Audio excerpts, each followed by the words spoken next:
We are live.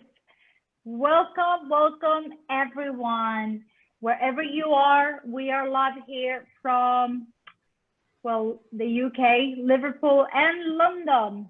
I really have the privilege today to interview Saf Buxy today. And he's truly an inspiration to many. There is a long list of things that I could tell you about him. He's a speaker. He shares the message of hope as his mission. He does it as a speaker, as a radio presenter, as a mentor, as a coach. Welcome, Saf Buxy. Please, you introduce yourself and tell everyone that is listening everything that you do. Tell us a little bit about your story. Why are you here and your mission?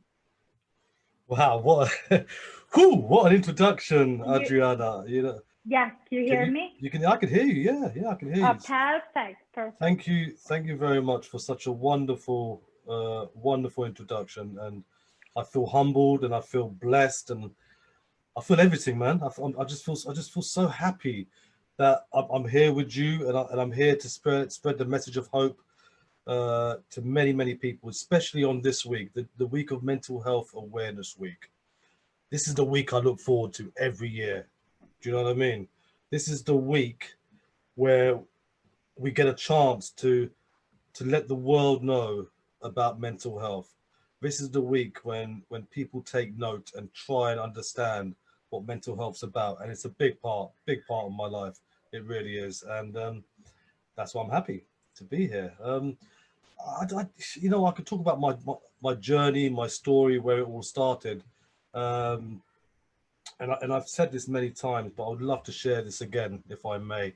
I was born 2.5 months premature, and as soon as I was delivered, I was straight away put into an incubator in a coma.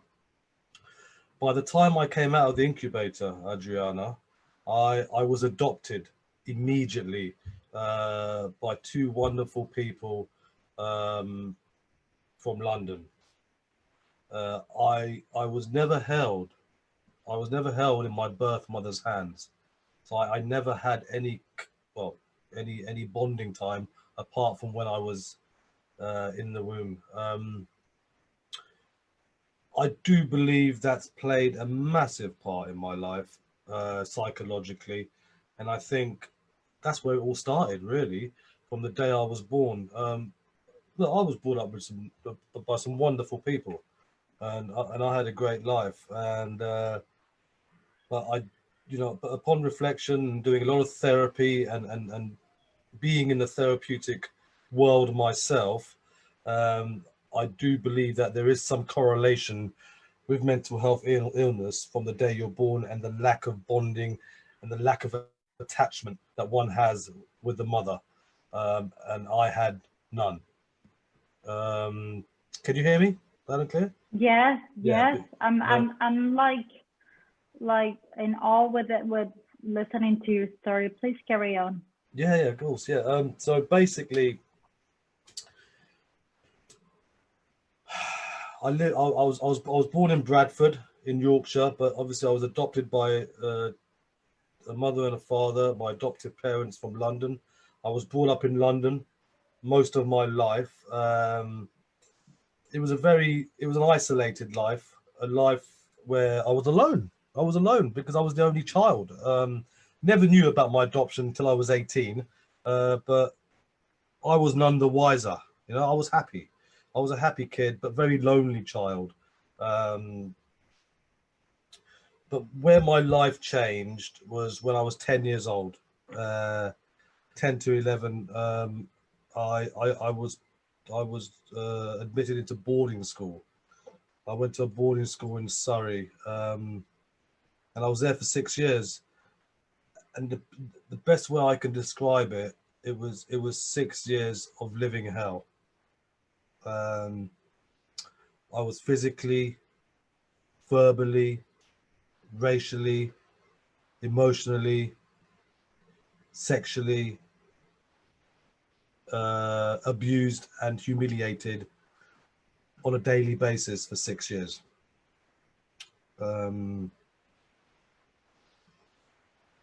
It was when I think back, Adriana, I don't know how I got through those 6 years. But what I do know is if it wasn't for alcohol, and I'm 11 years old now, if it wasn't for alcohol, I don't think I would have survived it. Um, and and that's basically what made me into an alcoholic and a drug addict. The way I was shaped in those 6 years, it was, and mentally it affected me as an adult. But whilst I was enduring the abuse, um, and we're talking, some serious stuff. We're talking beatings on a regular basis, from with baseball bats. We're talking racial comments, bullying daily. We're talking emotional abuse. We're talking being stripped, sexually assaulted, especially when I was in the army. It was a terrible experience. Um, and I'm 11 years old. I remember when I had my first drink. It was 11. It was a bottle of vodka, and I drank it very, very quickly, and I was unconscious for 9.5 hours. I had my stomach pumped, first of two, and lucky to be alive. So you may ask yourself the question, why didn't the parents do anything? Well, they didn't know. There was a massive code of silence in the 80s. You don't say nothing, you don't tell anyone, you just take it all. So I do believe that shaped me um, in my adult life. Um, the torture, the trauma, the torment that I went through was unbearable. But what made it bearable was the alcohol.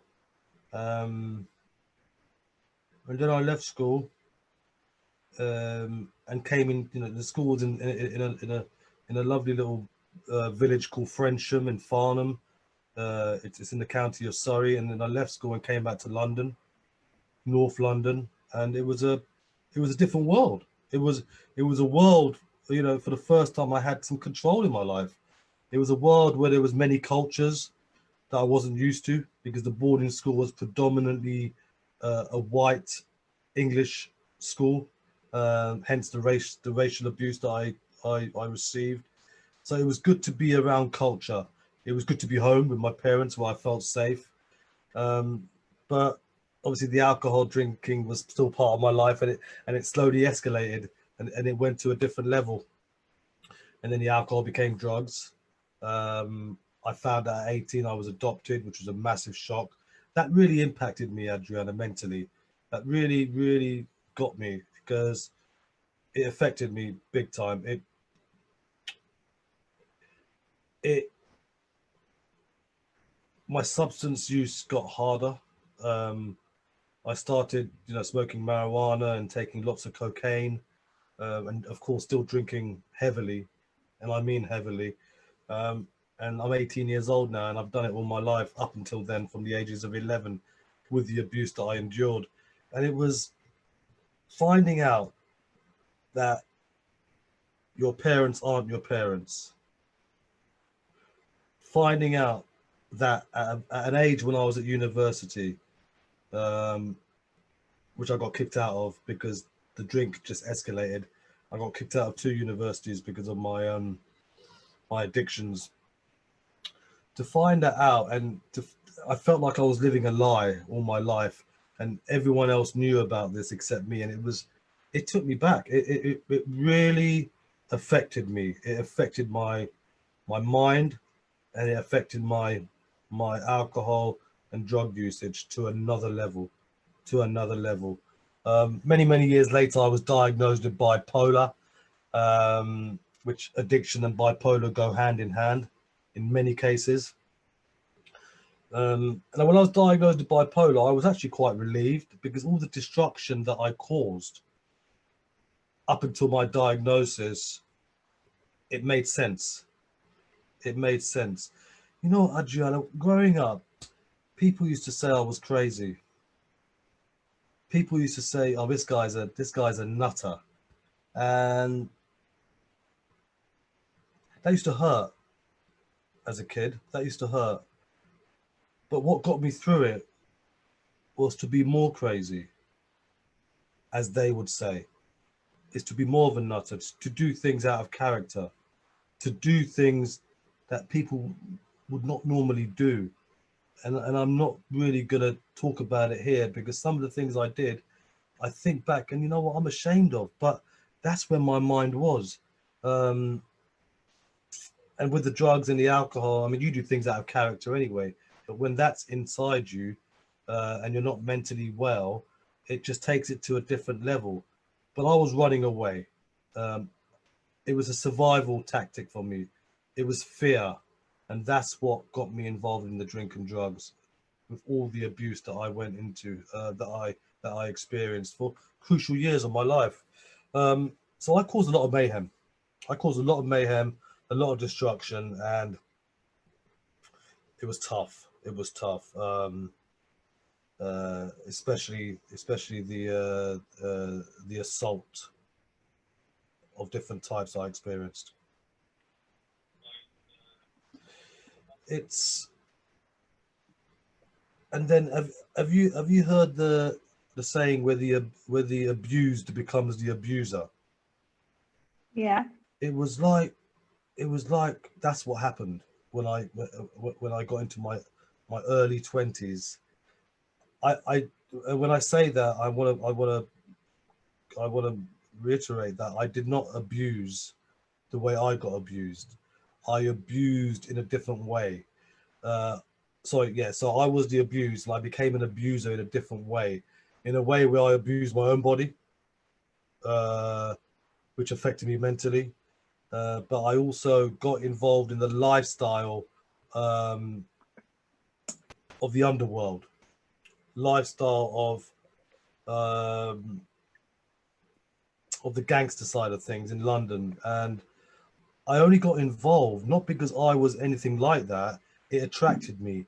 It gave me a chance to have some power. It gave me a chance to have some control, which I never had through my teenage years, whilst I was going through the life that I went through at boarding school and a particular moment in the army, which was in the cadet force, which was terrible. Which is where the main sexual assault happened. Um, so I sort of became, for once in my life, I became something. I felt, and I was leading this imaginary gangster lifestyle, but it gave me happiness. It gave me control. It gave me something that I never had. But with that, it also caused a lot of destruction, a lot of chaos, and eventually I got married, um, and I kept it all from my wife. Didn't tell her anything about my life. Um, but I was still drinking heavily. She could see I was drinking, but she never knew about the drugs, and she never knew about the kind of people that I was moving with and I was involved with and the kind of things that I was getting up to. I kept that quiet. Um, and I was good at keeping things quiet because I kept things quiet throughout my teenage years when I was getting abused on a daily basis. So keeping things quiet was quite easy for me to do. It was something that was ingrained in me. Um, so marriage went on, but my drug usage went to a different level. I was heavily addicted to cocaine after I smoked marijuana for 17 years. I drank cocaine. I drank cocaine. I drank alcohol for 33 years, and I took cocaine for 15 years. So it was a big part of my life. And cocaine's a very expensive drug habit to have. So I had to fund that habit by doing what I had to do. But all the time with the bipolar and the drugs, it was messing with my life. It was causing chaos, and my life was just getting on top of me, and I didn't even know it. You know what, Adriana? I was imprisoned in my mind through everything that I went through at school and everything that I was getting involved with as an adult, as a young adult. I didn't know whether I was coming or going. And with bipolar, when I was high, I was high. When I was low, I was suicidal. Um, I was depressed. I wouldn't move. I would sleep for days. It would, it was a bad place to be. It was a sad place to be. It was a place that I wouldn't wish on anyone to go. Um, of course, I'm not going through all the war stories that I did, which would probably make, it would, a lot of people who are listening or watching this show would could relate to, and I will do that at another time because we could be here for ages. But the reason why I'm saying this is to give people a message of hope, because there is a way out. But before I talk about where I am today and what I do, I after a few years, my mum had passed away, and which definitely affected me, and that's when the cocaine came into my life. But when my dad passed away, uh, that just that just killed me. Um, I I had a beautiful wife. I still have a beautiful wife. I have two beautiful children, but it was like the last of the Mohicans when my dad went, and that's when I found a terrible drug uh, called crystal meth. Now I only did crystal meth for 5 years, the last 5 years of my life of using drugs and alcohol, but that drug grabbed me, man. That drug took me to a level I can't even describe it. Now that really made me do things out of character. That just made me go crazy. And with my mental health and the bipolar and everything connected with the drugs and the medication that I was on for the bipolar, I was I I'm lucky to be alive, you know. I overdosed 3 times. I was flatlined once, and you know what? For some reason, I'm still here today. Um, Well, I think for what I've learned from you, that you know what's that reason. You have a mission. You are fulfilling a purpose in your life. Um, and I guess the question that everyone wants to know is what happened? What was that point that you, it was a turning point in your life and you were able to turn all that darkness and all of those demons and all of the trauma and the pain into the light and into the hope that you share today. today, well, it's one of those things that you don't expect to happen, especially the way I was taking drugs and the kind of lifestyle that I was leading. And I was a big gambler as well, so I was spending money like that. And always in good jobs, Adriana. I was always in, reasonably, and on top of that, all the stuff that I was doing on the side, I was making reasonable money to, one, to fund my habit, two, to fund my lifestyle. Um, but it was a fake lifestyle.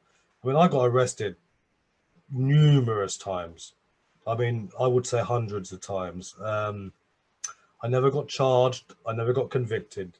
Got many cautions, but never got a criminal record, which I'm happy about. But it was, I was an asset manager for a company in the UK, and we went to Berlin in Germany. A week before that, I got arrested at my own house, which is another story. So a week later, I go to Berlin with my boss at the time, and inevitably, I got drunk. I got off my face, and I got arrested in Berlin for drunk and disorderly. And I remember I was in the police cell in Germany, in Berlin, and I was looking around me and I was thinking to myself, what am I doing here? This is the nicest police station I've ever been in. And I'm thinking, why am I thinking this? I should be thinking, I can't be doing this anymore. And my mind was all over the place. Anyway, I got released. On the plane journey back, my boss fired me. It's probably the best thing that happened. Well, one of the best things that happened to me. I arrived back into the UK. I got a taxi home, and the night before I transferred some money from my wife's account, so they weren't very happy again, which understandably. But my daughter had phoned a place to get me into rehab. Now, my family didn't like me very much. I'd separated from my wife at that time. We were still living in the same house. I destroyed my children. I destroyed everyone around me because of my mental illness and my drug use. But even then, she put me into rehab. So the Monday after I went, and even then, Adriana, I'm going off to rehab just to make them happy. And I had no intention to stop drink or drugs. I just did it to say, look, I'll tick the box. Keep them sweet and carry on in my life. Even up until then, my mind was saying this. And I got into the room. I was allocated a key worker. And I sat in that room. And I don't know what happened, but I absolutely lost it and bursted out in tears. I must have cried for about 20 minutes. I don't know what happened. Call it a divine intervention. Call it I was actually just done. I was absolutely done. I don't call it rock bottom because I had about 100 rock bottoms. I was just done. My mind was done. My body was done. My soul was done. My integrity was gone. My morality was not there. Everything about me was just done. I was done. I was broken. I was broken. I was just done. And so I started the rehabilitation process. I was waiting for a detox. I was doing my daily stuff in this place. I started a program called the 12 Steps. So I started the 12-step program, which was a massive part of my life, a massive part of the change of my life. And the 12 steps helped me so much in the beginning. And I must add, it's a spiritual program, not a religious program. Even though I started to believe in a power greater than myself, who I choose to call God. And I had to. I had no other option, Adriana. I was so broken. I destroyed so many lives. I was mentally gone. My bipolar was going up and down. The meds were kicking in. I was like a zombie, but I had to look at something other than myself to bring me to sanity. And I looked at a power great. I call him the higher power. So by the time my bed was available for detox, and they said, look, Saf, your bed's ready. You can go into inpatient. You know what I said? I said no. I refused. I turned it down. And you know why I turned it down? I turned it down because I believed that someone else needed that bed more than me. Because the 12 steps has got me so far that I truly believe that I didn't have to go for an inpatient detox or an inpatient rehabilitation. I felt that there was someone who needed it more than me. So I said no and continued my rehab in the community. I didn't work for a year, did a lot of voluntary work. I got away from the city life, the asset management life. I got rid of all my circle of friends. I had therapy myself, which I think helped. I had a beautiful therapist called Lynn. She was a great part of my recovery. The 12 steps was a massive part of my recovery. And I did some training, I did some courses, did some studying, and then I got a job. I got a job as an apprentice in a prison service as a drug and alcohol practitioner to help people in addiction in prison. It was a lifeless prison, so I was working with some very from some serious offenders. But I was doing it for a mission. I was doing it for a purpose, to help them through their addiction, and hopefully when they do get released, they will not have a life of drink and drugs, just like I didn't. Did that. Then I worked in the community, which is what I do now. I work in the community in the drug and alcohol practitioner game, with the same charity that saved my life. So I'm giving back to the charity that I'm with. So I do that on a daily basis.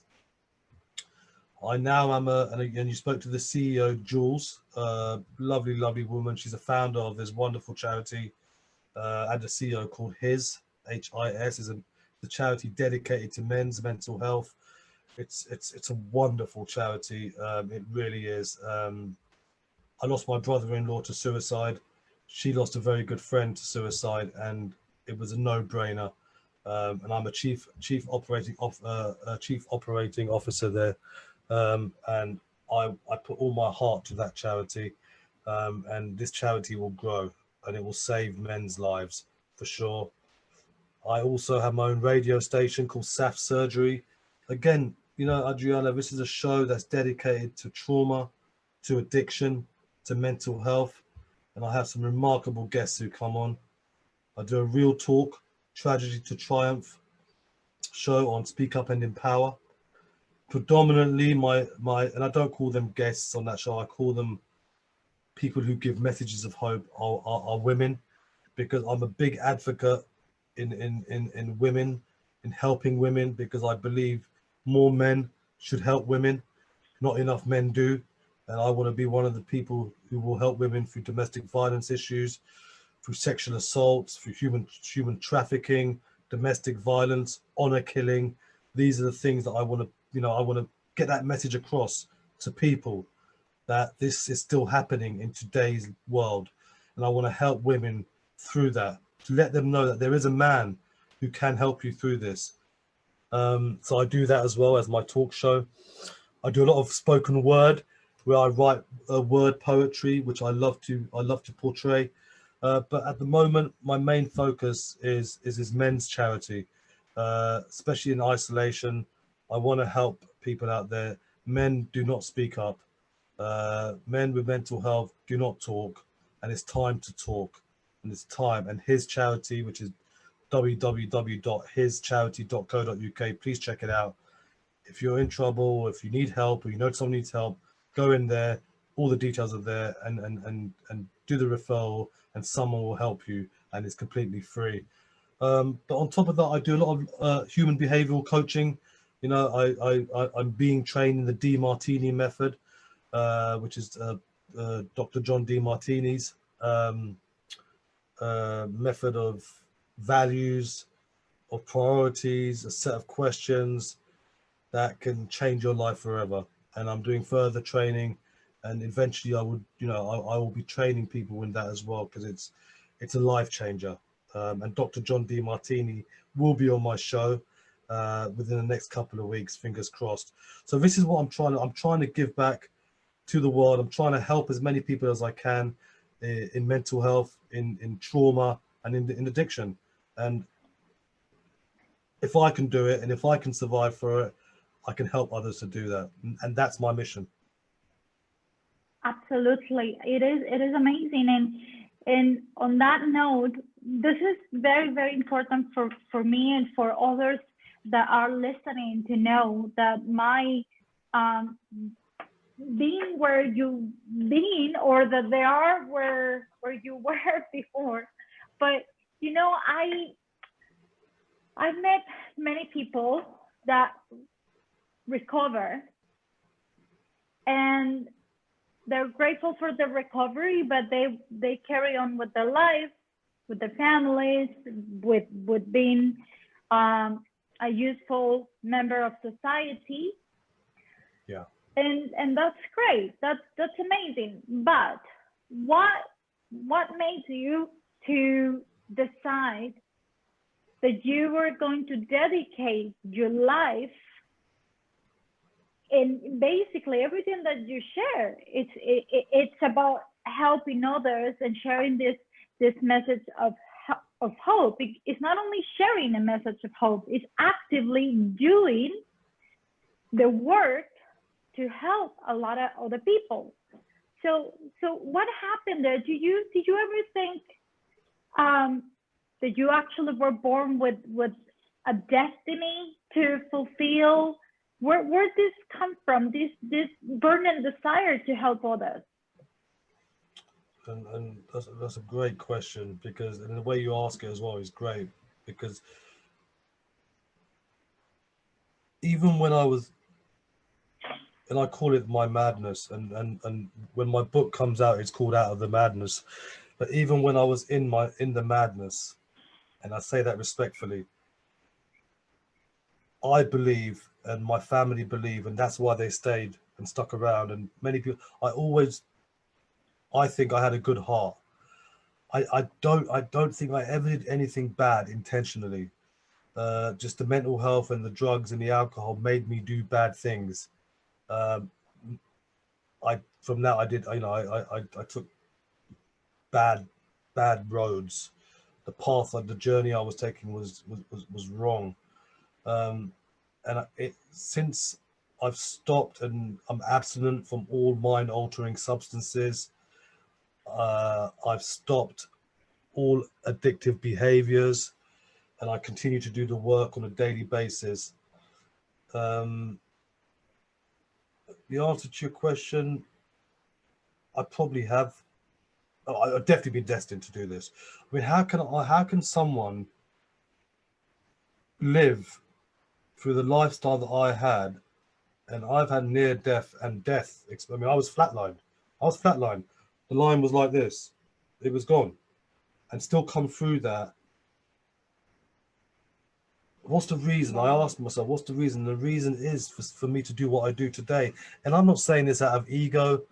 I'm not saying this out of, I don't want any acknowledgement. I don't want any reward. All I want is, as the great Mahatma Gandhi once said, the best way to lose yourself is in the service of others. And that's what I do. That's what I intend to do. All my life, because of the mental health and the drugs and the alcohol, has been about self, right? I had to come out of self. I had to remove every single defect of character that I had to lead this life. Look, I'm not saying I'm perfect, Adriana, but I do believe that there's no prey without a predator. There's no predator without a prey. We all have good traits. We all have bad traits. We can't falsely believe that I only have good traits, because that's a lie. We all have bad traits as well. Otherwise, that's being human. That's life. What I try and do now is bring them together on an equilibrium and be balanced and work with that. You can't have a wrong. You can't be right without having a wrong. You can't be positive without having a negative. If you can bring them together and acknowledge both and work on both and see the upsides of a negative, but also see the downsides of a positive, that is what will make you remarkable. Absolutely. And I was reading on your bio as well, you were talking about acceptance. And acceptance includes all of the shadows, and not only the illuminated part of us. We all have these shadows, and it's so true. There is something I want to really touch on, that you said, I always have a good heart. The reality is that we're all born innocent and pure. Things happen along the way that make us lose the path that we were meant to have. And it is very important for people to know, people that is not familiar with addiction, that people that suffers from substance abuse disorder, whether it's alcohol, drugs, or any other addiction, they're not bad people. They're the first thing that it was a huge relief to me as a recovering alcoholic is that I wasn't, what they taught me in a 12 steps program is that I wasn't morally a bad woman that that God didn't hate me. I learned that I was ill. I was suffering from alcoholism. But the important thing is people that it's in this situation, we're not doing things to hurt our family. We're not intentionally wanting to be bad. We were powerless. And when you said you were like you got to a point you were hanging out with very like obscure kind of people in the underworld. Naughty gangsters, Adriana. Proper geezers. Yeah. Well, it resonated with me because I remember that when I was younger and I was going through all these trouble stuff in my own life, I fantasized and I got close to all I wanted to be. It was like a drug dealer. It sounds funny now, but I wanted to be like the mafia cartel boss because all my life I was powerless to many things since my childhood. And I was searching for outer power. I was like all these fake things that you mentioned because I was broken, I was scared. And there is all this stigma and this conception. People is not informed enough about addictions, about mental health. And also, if you don't know about it, you don't know how you can help someone, a family member, people you love that is going through something like that. I couldn't believe it, Saf, that, I mean, I thought I was somewhat educated. I've always loved to read, but I had this perception that an alcoholic was that person on the street, the homeless, the one that I have this image. I could not believe I was one of them too. And the only difference once I was able to recover from me to that person on the street was that I wasn't active and they were. That was the only thing. We're always, I mean, you experience it, you know how close a person is to lose everything. So I think when you decide to say, I'm going to help others, I was saved by God, your higher powers, the angels, whoever that was. You're totally right. There was a very powerful reason for you to be here now and be an inspiration to other people, to tell them, hey, if I can, you can as well. And there is nothing wrong to talk about this thing. It's nothing to this stigma attached to it. We need to end that now because that doesn't help anybody. I do understand at the beginning, we do want to protect our anonymity. We're still dealing with a lot of shame and uncertainty and all of that. But we also, at one point in our lives, we need to tell people, we need to tell the world, hey, this exists, addiction exists, trauma exists, this painful stuff is there, but there is also recovery and there is also purpose and there is also miracles that we can share with other people. So that's why it's so important that people like yourself are willing to be here, you know, and expose and share and say all of these things so openly from your heart. We really, really thank you, Saf, and please keep up with the job that you're doing because we need you. No, you know, that's really great. And again, as I say, I don't do it for any reward. Yeah, it's nice when you hear something, but I try and help as many people as I can. You know what I mean? It's just like I know you don't, but this is something. I don't know if you watched our interview yesterday with Patrick from Texas, and one of the first things that they teach us in a recovery group is service, right? And as we practice service, we discover happiness. We discover that makes us feel happy. And at the end of the day, it is my belief that the the purpose of human beings on this earth is to be happy. And you can be happy through service. You don't have to have a miserable life just because you don't drink anymore or don't take drugs anymore. You can still have fun, happy. You can still be crazy in your own way, in a healthy way, and enjoy the life in the way that you are now. I totally agree with you. I have a wonderful life, and I think it's working as a collective. It's working together to try and help as many people as we can. Because what else is the reason for being here, man? Do you know what I mean? It's not about me no more. It's not about me. It's about others. And by being about others, it helps me as well. And I thank everyone. I really do. Thank God.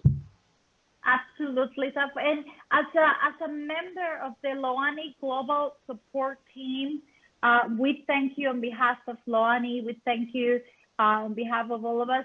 And just to say, for anyone that is listening, or if you know someone that might need to hear this, share this interview, tag the person, or send it privately, however you want, and reach out. We're doing these interviews not only to raise awareness, but to tell you that we're here for you, to tell you if there is anything that we can do. Any of our support team members is here to help you. So please, Definitely. please get the information, get onto Saf's page, onto Loani page.